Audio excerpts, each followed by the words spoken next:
Hey guys! So for today's video, magkakontent na naman tayo ng panibagong kapihan dito sa may Alcobar City. So right now, dito tayo magkakape sa may Mo Cafe. So located to sa may opposite ng Gosaybi o bar. So eto siya guys.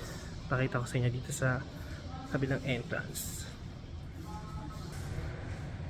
So eto siya guys.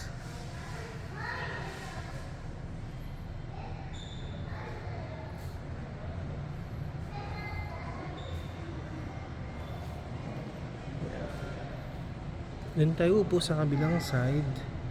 Tapos dito tayo dito exit na to actually. Nakapag-order na kasi ako. So ayan. Ayan, nag-order na sila Jel, sila Louie. Ayan. Sila. Dito meron din sila mga cookies, meaning cinnamon, milk chocolate cookies, Kinder cookies. Tapos meron din silang mga beans, coffee beans. Tapos Matilda, tamis-tamis na ito. Matilda cake. Excuse me kabayan. Mo mini peanut crunch. Ito mukhang masarap to. Ito Mo dream cake. Mukhang masarap. Ay, may pecan tart din. May carrot cake din. Wow, gandang presentation. Cinnamon roll, Nutella cheese bun, strawberry cheese. Ang daming options guys. So may mga croissant, plain croissant, cheese croissant, satay croissant, ayan.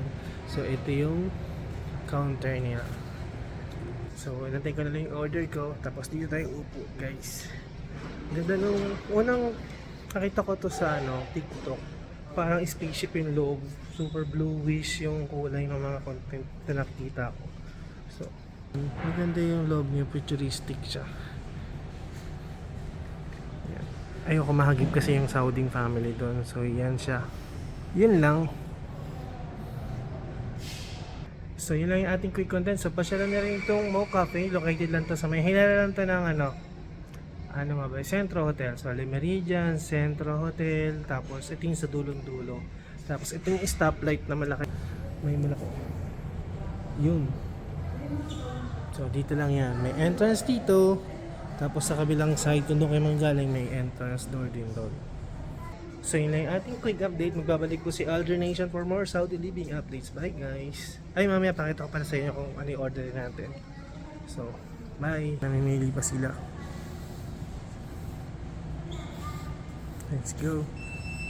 Nag-order ka na dessert? Hindi. Pa-dessert ka naman, Pastor!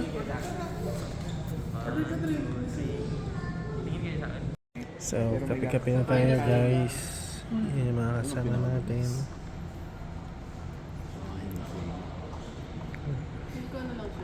So, yun lang. Bye!